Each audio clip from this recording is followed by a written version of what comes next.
Hello, everyone. It's Camille Meekum. I am here and going to be interviewing Heidi Brower soon. I'm so excited. She's going to be talking to us about the 5 love languages, about what it is and how we can apply it to our lives. So let's bring her on. Hey. Hello. How are you doing? Good. I'm so excited to be here. Thank you for having me on. I'm really excited. Well, of course. I'm so excited to have you here. Why don't you start by introducing yourself? Okay, so I am Heidi Brower. I am a wife of 1. I always say like I'm a mom of 4, and then I'm always like, yes, that's so weird. So I'm a wife, right? We're ready to celebrate our 16th wedding anniversary coming up. Oh, that's at the end of awesome. April. Yes. And we have 4 kids. I'm also a birth mom to 1, which is a whole other situation and story, but I do have a birth daughter who's 19. She's amazing. We have a great friendship. And then I have 4 kids, 14, 12, 10, and 8. So we are in the midst of growing our children, and I love it. It's super fun. I have known you for my whole time being a mom. I was pregnant the first time I met you with my oldest. Yeah. Yeah. In fact, her sister-in-law dragged me along to Heidi's exercise class. Heidi is also a fitness instructor. Yes. And so I'm in there like big old belly, working out. It was totally killing it. Did amazing. So yes, and it's been so much fun watching you raise your kids. It's been fun. I've enjoyed it. So thank you. I'm glad same you. Oh, thanks. Okay, so tell us what the 5 love languages are. Okay, so I think when I was early married, my mom found out about the love languages, right? She was like, You need this book. We all need this book. And I was like, okay. And I'm kind of a self-help junkie. Like I love self-help books. And so it was one of those things that I was like, sweet, I can figure out how like my love works and how my husband's love works. Right. And so actually, so I read this book, I read the 5 love languages, and Gary Chapman, I don't know if a lot of people know how he came about the 5 love languages, but he's a family and marriage and family counselor. And he kept having these couples come in and they would have the same problems. Like, well, he's not showing me love this way. Well, she's not doing this. And all of a sudden it clicked after a few of them. And he was like, there are so many people who have the same type of issues. He's like, there has to be something to this. So he went back and looked through all of his notes, and he realized that there were 5 love languages that most people speak. So, and so we're kind of I have slides to kind of go through each of these love languages because we all speak these different things. So, and there's actually somebody already asked, like, how do I know what my love language is? And so if you go to the 5 love languages, it's on that PowerPoint. So I don't know if you want to pull that. Yeah, let's bring it up. There we go. Okay, we'll bring it up so we can kind of go through this a little bit, right? So basically the 5 love languages are how to show love and appreciation for your family in a way that they will understand. And once you start to understand theirs and they understand yours, it's going to help you really speak each other's language so well. Okay. So on the next slide I have is the actual link. Okay, great. And this is what the book looks like, right? Yes. This is what the book looks like. And he actually has some for, in the workplace, for couples, for single people, for kids. And so if you went to this 5lovelanguages.com/quizzes, you would be able to see if you want to take a couples quiz. So if you're married or if you have a significant other, you can have your kids take one. You can have, yes, there's another one for if you're single. Okay. And then, now all of a sudden I can't remember what that 4th one was, but I don't remember. But it's off the top of my tongue. But so he kind of has, once you figure out somebody's love language, it really can help you within your marriage and with your family. And so that's kind of what I want to talk about today, is how can we use this with our kids, but also with our spouse to make sure that we're all speaking each other's language, right? And so these are the 5. I love that. Yes. Yes. So What words of affirmation, quality time, acts of service, tangible gifts, and physical touch. Okay, so those are the 5. Awesome. So we can go to the next slide. So I really liked this quote by Stephen Covey, and he says, next to physical survival, the greatest need of a human being is psychological survival, to be understood, to be affirmed, to be validated, to be appreciated. So this is a basic need that we all have, right? Awesome. Yes, that is a basic need, like being connected. That's what we are finding out, is that being connected, people need that. It's just as important as water, as food. For sure.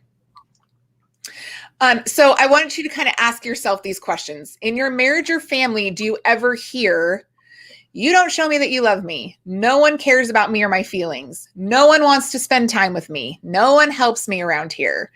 I don't know how you want me to show you that I love you, right? I don't know if you've ever had any of these, but sometimes I feel like these are kind of common themes, or even if somebody's not saying it, they might be feeling it, right? So this is kind of what I want to help us try and figure out. Okay. I love that.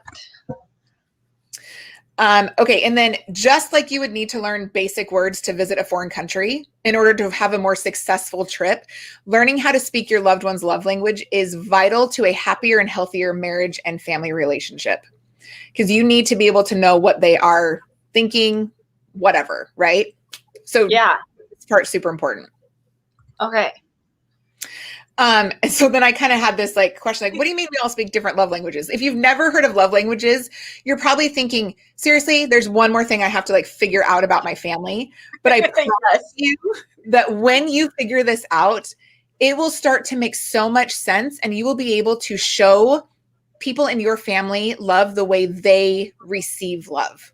Okay. And I'll go into more about all of these things, but I think of it as not something more you have to do. It's going to be an asset to what you're already wanting to do with your family. Okay, awesome. So these are our 3 jobs, okay, when it comes to this. Learn our own love language. So take that quiz for yourself.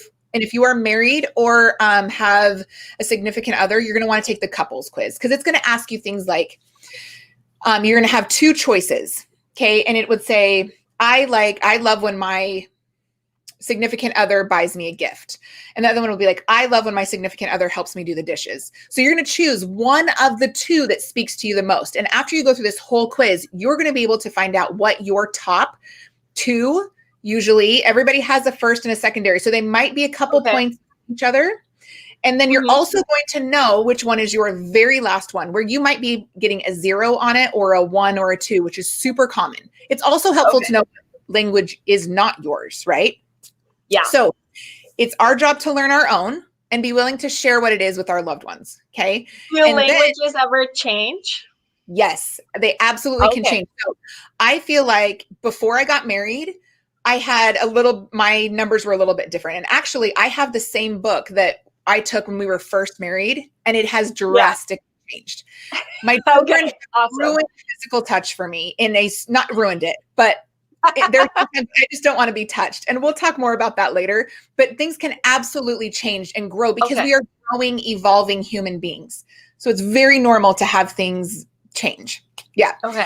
That's good to know. Totally. So if you've taken a love language quiz like 15 years ago or 10, take it again, right? Because you might think that you know what it is, but take it again and you might be surprised by maybe something changing a little bit. So try to discover what language your spouse and children speak. Okay. And once you start being able to recognize what they are, you can usually pick it up pretty quick. Like I even do this with my girlfriends. Like sometimes I'll know them well enough to be like, oh, she's a quality time girl. Like I got her. Oh, that's so fun. Right? Or whatever. So it's helpful to know. Yeah, I had a friend who is an elementary school teacher, and she loves the 5 love languages. And she's like, I can pick out which ones of my kids are which love language. And I'm like, that is so crazy that you can pick up on that so quickly. Yes. And like I said, once you know them, you can recognize them more. And then kind of with your kids, it's kind of this like trial and error a little bit, because your kids might not be very willing to be like, I need you to blah, blah, blah, blah, blah, or whatever, right? But you can start to realize what do they react to differently? What do they need when they're feeling upset? What has happened to help you kind of realize that? And then speak their language the best we can. That's important. So you know yours, know the other people's, and then really try hard to help them feel loved in the way that they speak their love language. Yeah. So we're going to kind of go through these one by one and talk about them, and then kind of talk about, who are these people? Because maybe you'll start thinking, oh, this sounds like my spouse. This sounds like my kids. This maybe sounds like my oldest, but not necessarily my youngest, right? So you can kind of start to pinpoint these. So words of affirmation, people. This is one of mine. This is actually my top one. So this is very easy for me to talk about because I just am very familiar with these kind of people, right? Yeah. So who are these people? Those who love specific verbal praise. Okay. They enjoy the spotlight, and telling them I love you or other praises never gets old. So you can never tell this person enough how wonderful they are, how much you love them, whatever. It never gets old to them. Okay. So what do we do with these kind of people? Maybe you are like, I don't, like my daughter, actually, she could care less about words of affirmation. She's like, you want to write me a letter that tells me that you love me? Like that gross, like, she's just like, ew. She's always like, ew. Right. So, which is so funny to me. So what do you do with the people that this is them? You want to encourage, affirm, appreciate, empathize, compliment, and listen actively to them and their needs. Okay. Say, I love you. Write random notes to them. I cannot tell you enough how a random card or note or text message means the world to these kind of people. Okay. And it has nothing really to do with, it does have stuff to do with what is said inside, but it also has to do with the fact that you took time out of your day to write them something and tell them that you love them. Okay. Praise them in front of others. This is great for siblings. Okay. If this is a child who does really well with words of affirmation and praise, and you praise them in front of other siblings, I guarantee you they're going to even rise more to the occasion because they're like, oh, I'm getting recognized. Right. I don't know if you or anybody else can start thinking about if this is any of their children. Okay. Yeah. I'm starting to kind of piece together some people. Yep. Okay. Be specific in your praise. So this is kind of like if I said to my kids, you kids are awesome. My one that is words of affirmation is not going to take that personally. He's going to be like, well, she told everybody that, so I'm not special. Right. So it needs to be specific. Also, if I said, you're a great person, or if I said, you are great at helping me with whatever, or you are great with really accomplishing your tasks or really helping me with your siblings. If you're specific, that's going to ping those type of people to be like, oh, I want to do that more because she's praising me or he's praising me for that. Right. Another thing so in my marriage, this has been really hard for my husband to understand because he's not a words of affirmation person at all. He really thought one day, he said, I really have to tell you that you're pretty every day. And I was like, no, that's not what I want. One of my sisters was over and she said she just wants to be appreciated every day. Like, even if it's like, hey, the house looks really great. Or if it's your spouse, like maybe your husband is words person. Hey, I really appreciate you working so hard for our family today. Or I really appreciated you taking out the garbage and I didn't even have to think about, stuff like that. So it's very specific and not just telling them that they're pretty all the time because that's not really what it's about. Okay. Things to avoid. I like that. We already talked about this, giving global or blanketed comments. These can be demotivating because it's like they're all of a sudden not special. Right? Everybody is being told. Okay. Giving insecure affirmation. It's better to stay silent if you don't mean it.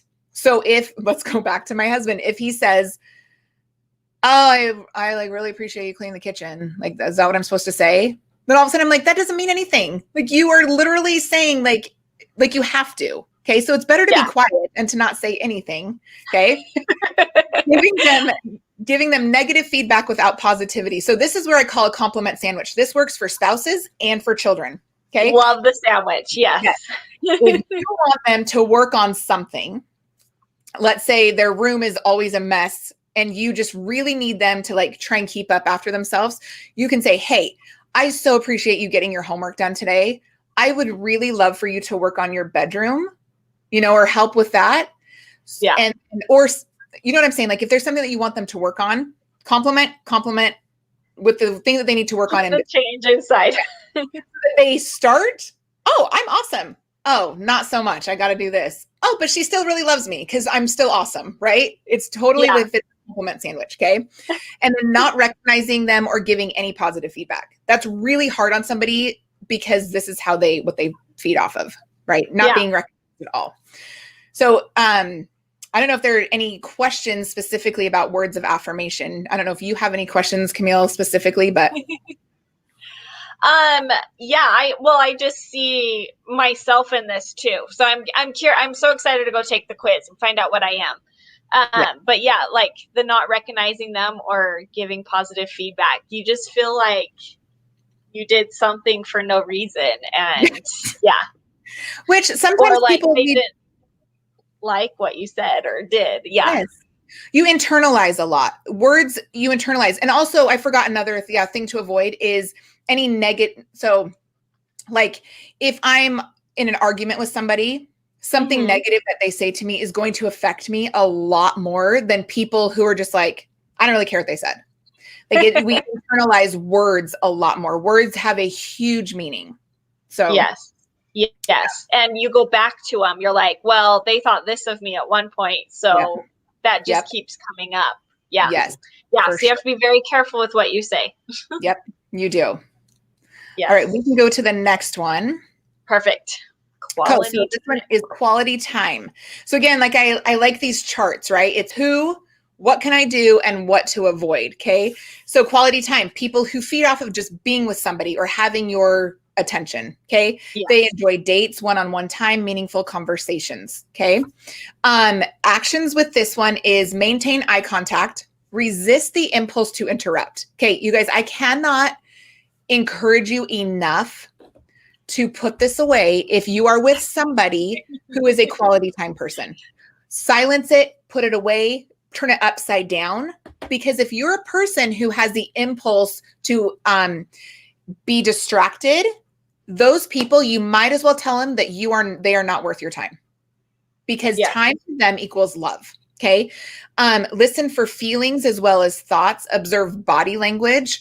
Quality conversation is key. These people sometimes just want to have a conversation with you. That is your undivided attention. Okay.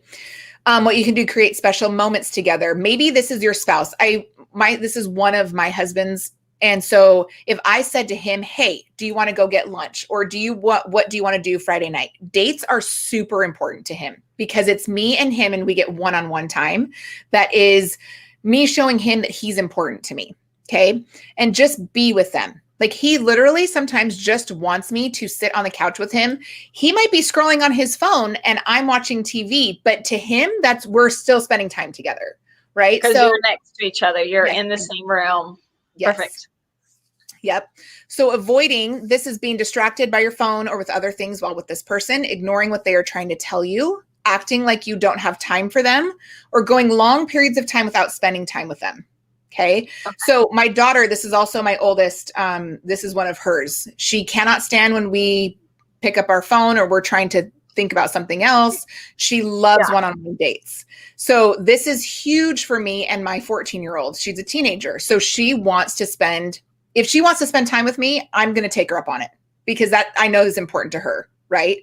And sometimes I'm afraid that it's going to get to the point where she's going to be like, I'd rather spend time with my friends. Okay. So, so think about who are those people that really love spending time with you and how are you going to go about making time for them? Because that's important to them. I like that. Yes.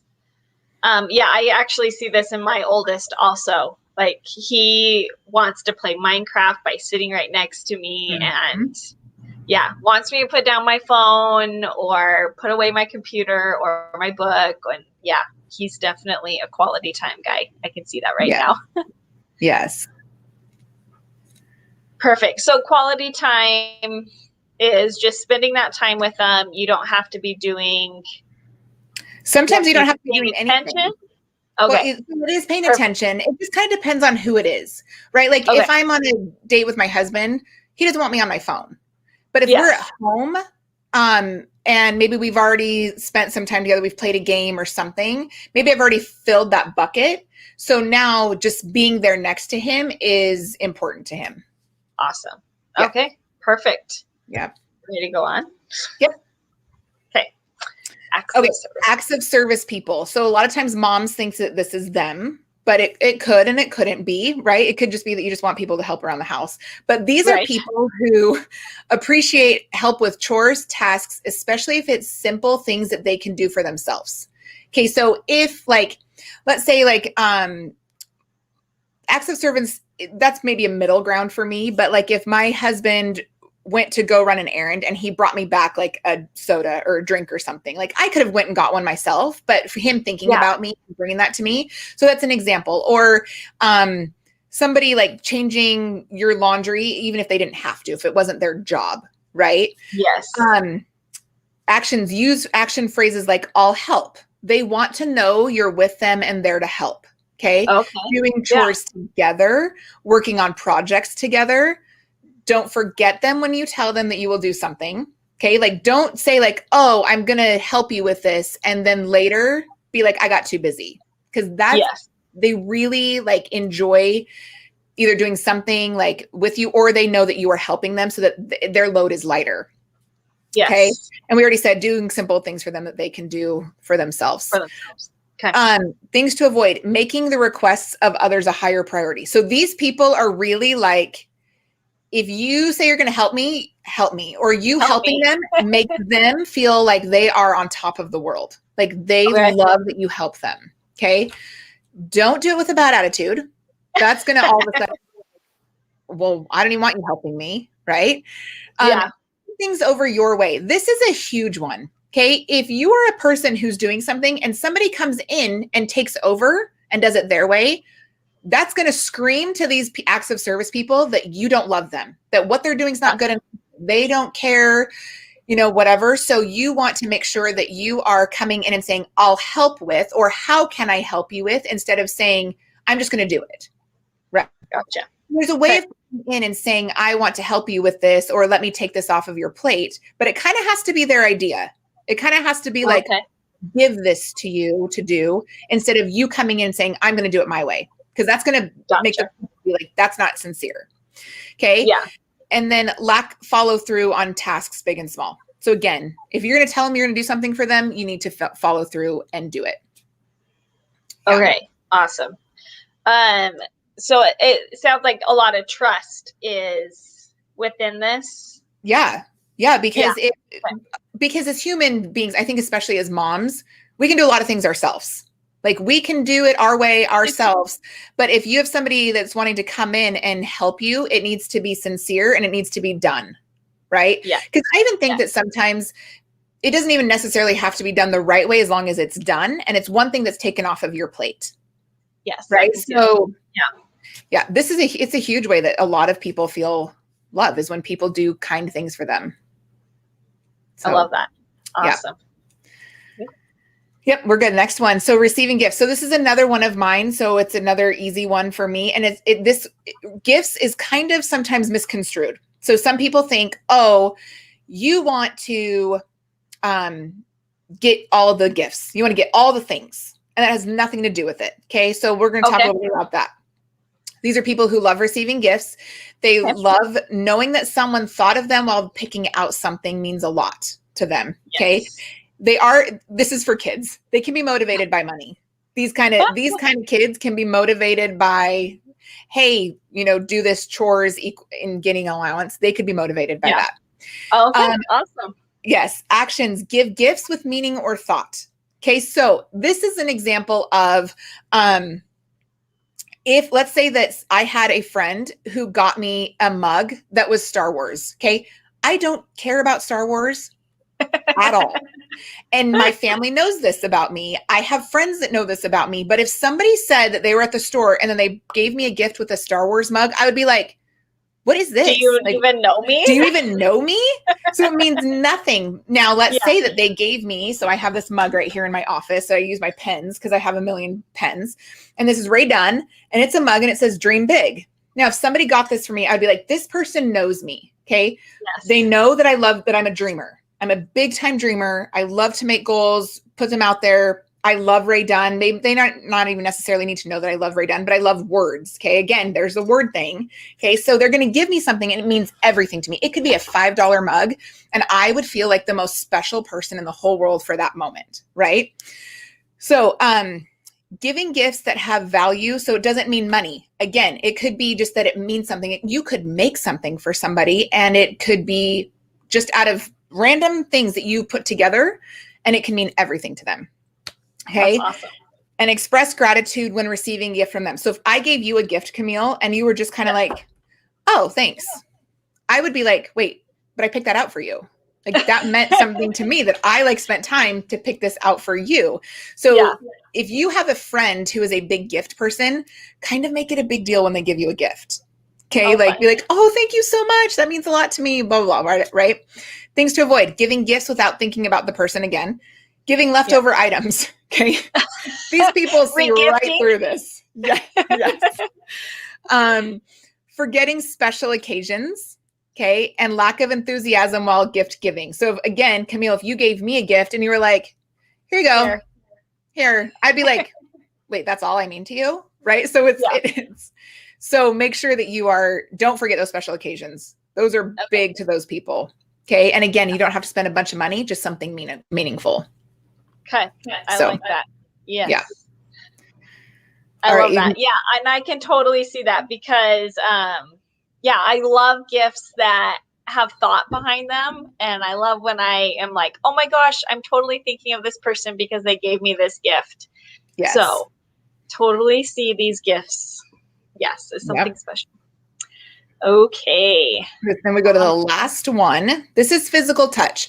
So I've taught this a lot to teenagers. And so this is a funny one because touch can be either very polarizing or it's very it's really you love to touch and hug, or you're like, don't touch me, right? This is just what makes up two different kinds of people. And it's okay. There are a few of us that are in the middle, but I think it just depends on the situation. So these people love hugs, high fives, cuddling, and touching. Okay. These are your children who need to be held, cuddled, and hugged. I have a son who screams physical touch. He will randomly come up to me throughout the day. So if you have a child who randomly comes up to you throughout the day, hugs you, kisses you, whatever, just wants to say, Mommy, hand, tugs on yourself. Yes. They are physical touch people and they get filled to their bucket. The bucket is overflowing when you spend time with them and cuddle with them and just touch them. Okay. It's just comforting to them. Spouses who need touched. Okay. This is my little caveat because a lot of wives will say, my husband's is physical touch over and over and over again. I hear that over and over. Well, mine has to be physical touch because he just wants to do it all the time. And I'm like, no, that just means he's a male. And that's what it is, right? Not all husbands are physical touch people, even though you may think they are. So I want you to think about your spouse. Okay.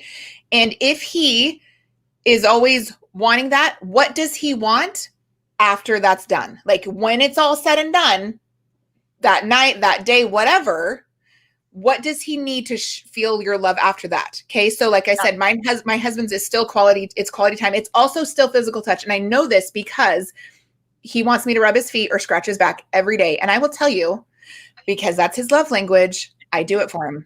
Every single day I rub his feet or scratch his back because that's how I show his love. And he needs that from me, even when it doesn't equal intimacy in that way. Gotcha. Right? Yeah. So think about that. If you think, what else does my husband show me that he needs from me when it's not that time? And they'll tell you. I mean, it'll once you get comfortable with that, it'll tell you. Like I said, so I also know that it's quality touch. It's quality touch. That too. Let's just combine it all. Physical touch, right? So holding hands, giving hugs, cuddling, back scratches, massage, things to avoid, physical neglect. This makes these people feel like they are worthless. If you are not willing to hug them, scratch them, hold their hand, anything, it literally makes them feel completely neglected and like rejected. Okay. Yes. Abuse of any kind, which is that's obvious, but this really, really, really affects these kind of people. Well, and if you aren't a hugger, Yes. It's using their love against them. Like yes, that. absolutely. Yeah. Yeah. Kind of like with words of affirmation, people, when words are spoken negatively to them, they internalize it even more. Yes. Yeah. Yes. If you aren't a hugger and someone asks if you are, don't say yes. This is for like more like the general population, right? Because I think within our families, it's a little bit, it's different, right? We're more comfortable with touching our family members. But if you are not a hugger and somebody says, hey, can I hug you? Don't say yes, because then the next time they're going to want to hug you and you're going to be like, wait, why did I tell them that? Right? Yeah. So just say like, no. And then make sure that you don't treat non-huggers if they're weird. Like, don't be like, okay, weirdo that doesn't ever want to hug from me. Like, it just is who they are, right? Like, let's just celebrate people like for who they are. And it's okay. But yeah, definitely cuddle those people that are physical touch people. It will completely make them feel loved. I love that. Yeah. I actually, so my family growing up, I remember giving my dad maybe 2 hugs. Like we were not physical touch people at all. And I met my husband, Luke. We went to his house on like one of our second dates. And so I met his parents and we went to leave. And his dad like gave me this big, huge hug and kissed me on the cheek. And I was like, I don't know what just happened. I remember just being like, mortified, like, oh my gosh, what is happening? This man that I just met gave me a hug and kissed me on the cheek, like, right? But now I'm realizing I think this might be his love language, and because it totally makes sense. He's totally like giving you hugs and comforting people that way. And so and it just I was shocked. I was completely shocked. That's funny. Yeah. And this is one of those things that I think for a lot of people can change throughout time, right? Like when I was first married, this was a huge one for me. And then I started having kids and I was kind of like, got to the point where I was like, I don't want anybody to touch me. I just like my nerves are shot, especially when I had like babies and toddlers who were always climbing all over me. Now I feel like I'm starting to get more like I can do this with strangers. Like I can hug them, high five, whatever. But when it's my kids sometimes or my husband, I'm literally like, I just don't want to be touched. Then there are other times that I totally want to cuddle and I'm okay with it. So it's just, this is a funny one. It can be funny, but it's really good to know about this, about certain people. Yes. Yeah. Yes. So sure. I think that there's one more slide that just shows a quote. And I think so. Love is something, and this is from Gary Chapman. I love this. Love is something you do for someone else, not something you do for yourself. So a lot of times, I like that.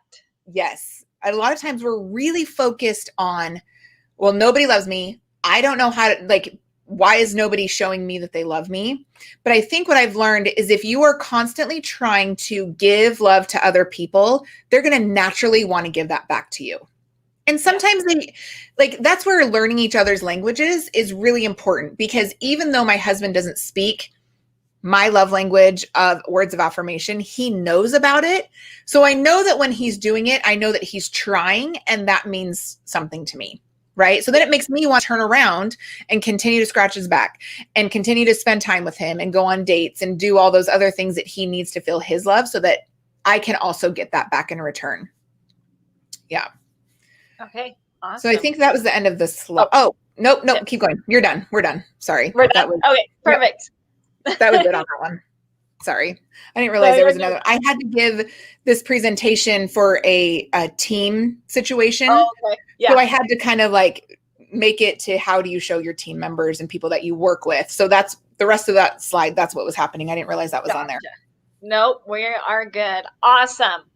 So let's try to bring this back. Well, I mean, we've already talked about family connections, but this is how you find out to make those connections better, is through finding out what their love language is. What other examples do you have of speaking your kids' love language or your spouse's love language, or even like extended family? Yeah. So I think what's important, so it took me a little while, I think, to figure out kids. And actually there's a quiz. I think that you can take it from like younger up to 12 years old. And then you can also pick your teens. Like, so then there's it has these subcategories, right? Because I think that as your child grows, it's easier to see, oh, he really responds well when I give him verbal praise, but the kid doesn't want to hug me. So it's like you're starting to like clue into this. So honestly, all 4 of my kids kind of have different ones, which is, some people can say, oh, that's really difficult. I actually think it makes things a lot easier, because if I want somebody to act, I know if I want Cohen to do this for me, I might have to spend a minute or 2 with him just cuddling him, like just holding on to him, loving him. I also know that if he's having a hard time, if he's angry, upset, even though some people feel like it's counterintuitive, like maybe I'm feeding into his behavior, for him, it helps him calm down if I can just cuddle with him for like 3 minutes. And I will say, oh, that makes sense. Let's just go spend some time together and go cuddle for like 3 minutes. And it could be part of the like compression, because he does deal with some ADHD. So it could deal with like me like wrapping my arms around him and holding him tight. That kind of just like calms him down. Like I said, my daughter loves quality time. So I make sure that her and I will go to like the store together, just me and her, or we will go get ice cream, just me and her. Or if she's talking to me, I know it's time to put my phone down, because I want to teach her that she's important to me, that if she comes home from school or there's something that happened and she's talking to me and I'm constantly checking my phone, she's going to say, Mom doesn't care. I'm going to go check in with somebody else. Okay. And that could be a friend, future boyfriend that I don't want her to have or whatever. Right. So it's like, I have to be careful about if I'm showing them that I love them when it's time that's important to them. Now, if I wanted to hug her, she would be like, don't touch me. Get away. It has to come from her. Right. So I really love knowing what is all of their love languages. And so it's the same with my other sons. I have another one who he's a words guy. And then I have the other one where I'm still trying to figure out my 8-year-old, because I think that he really could be all of them. He's just the funniest kid. And so he's just like, anybody wants to love me, I'm the baby. So he loves it all. So I love it. Yeah. I just think it's super important, because if you're not feeling loved, so it's natural. Oh, this was the other point I forgot to bring up.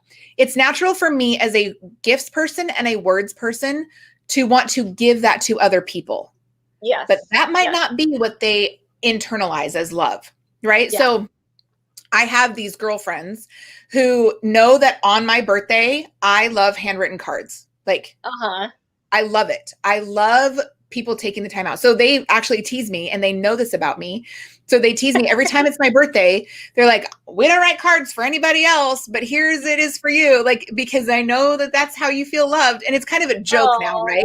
But they've told me, we only write cards for you because we know that means everything to you. And I'm like, I would literally take a handwritten note or card over, but that's the other problem, is I'm a gifts person too. So I love the gifts, but I love the words. It just means a lot. And if you know that's, so like, for example, my daughter for my birthday this year, she's not a words person. She's the one that's like, ew, like it makes her uncomfortable to hear or to read what people love about her. I don't know why it's uncomfortable. So she put all these pictures together of me and her from like when she was a baby up until now, and then put 38 reasons why she loves me. And I was sobbing because A, it spoke my love language. B, I knew that it was a tiny bit difficult for her, but she did it. And it just meant the world to me. Right. So if you are reaching out of your comfort zone to help somebody else feel loved, they will know it. Like they will feel that you're important to them. And we all just want to be loved. Right. Yeah. I love it. I love that. Does the book cover like maybe why we have certain love languages or? Yeah, I think so. It's actually been a long time since I've read the book. I just know a lot about, and I've read different articles, but there could be a lot of like childhood in that, right? Like you said that you didn't really hug your dad growing up. So maybe physical touch just wasn't something that you learned. And so as an adult, that kind of stuff carries over for you. Or maybe holidays weren't super important to you growing up because that's how your parents raised you. So gifts might not be a big deal because that's what you're used to. So I think definitely how you've grown up, your background, life experiences can help change where sometimes you might have higher numbers and sometimes you might have lower numbers. So it really does have a lot to do with where you came from. And, if you're an evolving person, you're willing to learn, then you might have a different one in a few years. Gotcha. Perfect. Yeah. So do you think that you could, like if I wanted to have a physical touch as my love language, could I train myself to have that as my love language? Yeah, I think you could. I think it's just starting to get comfortable with the people who are in your immediate family, right? Like, especially if you have people, like if you have one of your sons or your daughter is like a physical touch person, just making sure that you give them that time, because maybe you'll start to be like, oh, I really do like this. And then if you have good friends or extended family that you could hug, make sure like it could be a thing where you're like, oh, every time I see that person, I'm going to hug them. It's going to be a little bit weird, but until I really love it, or you just might never. Like, it's just one of those things where sometimes things are innate in us and sometimes they're not. And that's okay. Yeah. Have you noticed like anxiety or depression leaning into these? Because as we were going through them, I could see some depression like tendencies or anxiety tendencies. Is that something that you've noticed? Like if you're not getting it, is that what you're saying? Yeah, probably. Yeah. I think so. I think that because I do deal with some depression and anxiety. So I feel like if I'm not getting my bucket filled, all of a sudden I start to worry. What have I done wrong? Why am I not being appreciated? Why am I doing this? I'm doing it for nothing. And then it makes me feel like overwhelmed, right? It's like I have to do all these things and nobody cares.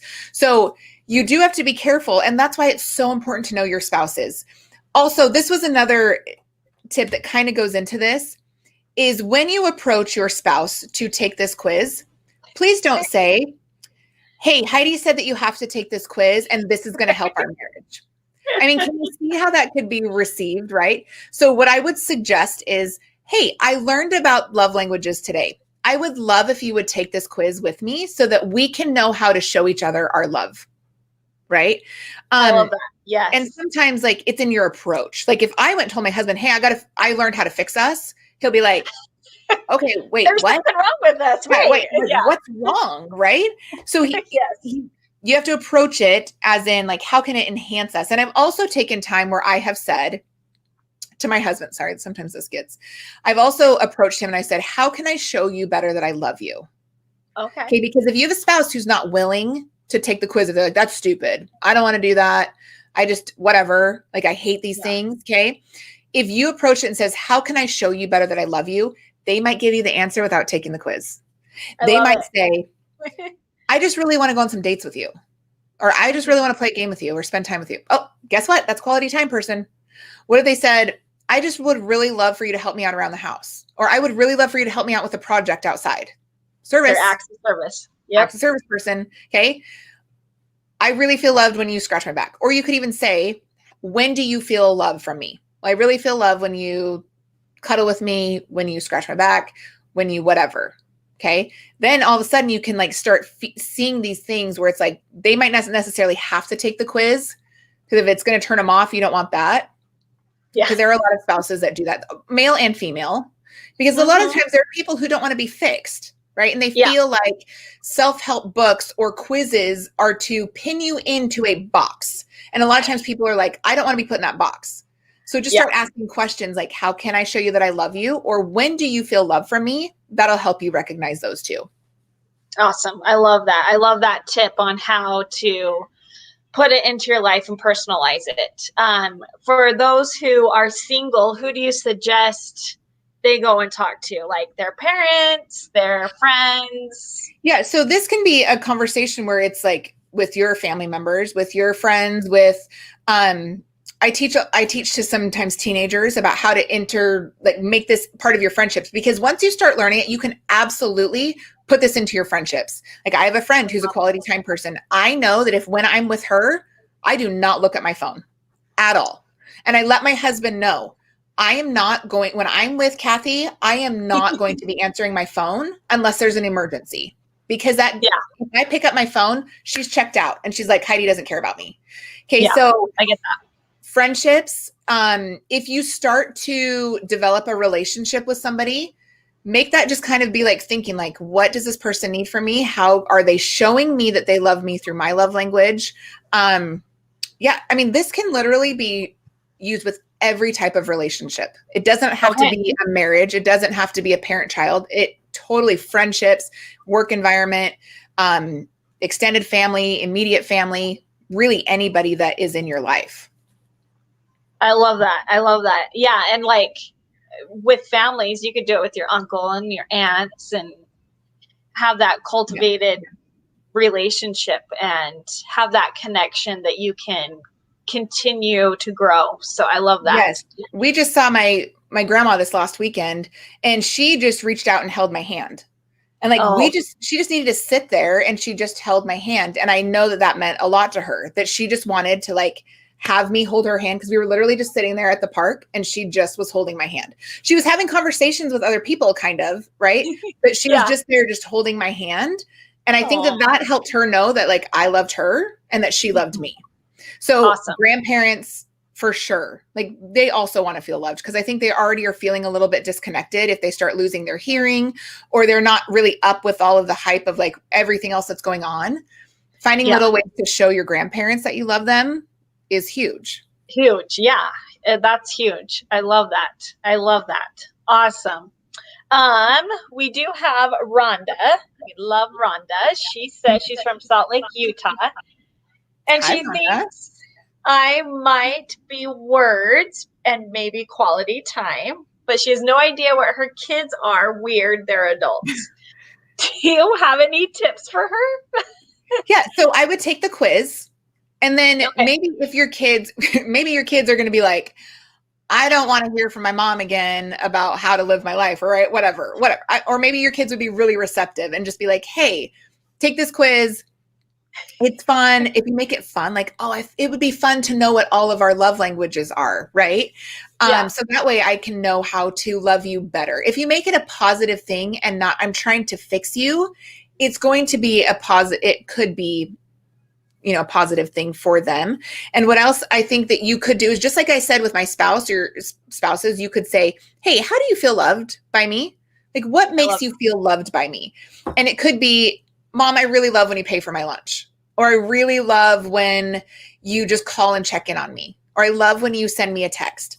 That could mean that they're a words person, they're a gift person, they're a quality time person. So I would, if they're not willing to take the quiz and have it be a fun family sharing thing, because like a couple months ago, like, my sister-in-law, Camille, like we all did the Enneagram test, and she made it a fun thing for all of us. Like we all were going to take it, and we all started sharing our answers. So it was a big like group text thing. And that was fun for all of us, because it was fun to see who was what. So I would suggest making it a fun activity for everybody to do. Even if you don't live in the same house or same city, put it in a group chat and make it be like, go check out what yours is and let me know what it is. I love that. Oh, I absolutely love that. Awesome. Well, we are on our close of time. So any last hints or tricks or last words that you would like to share with everyone?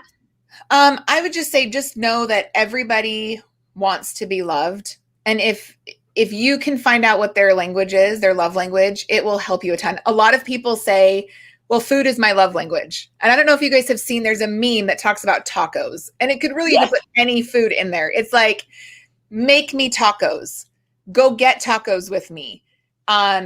Give me tacos. Like, it's like all of these things that have to do with food. I think food is a love language, but I think a lot of it has to do with like, how do you put that in? So just know everybody wants to be loved, and everybody deserves love. And love is not for you. It's for other people. And then that will in turn come back to you. So I love that. I love that. The love is for other people. I love that. And then you'll get it in return. Yeah. Awesome. Thank you so much, Heidi. You are so welcome. Thank you. Thank you so much for having me on. I appreciate it.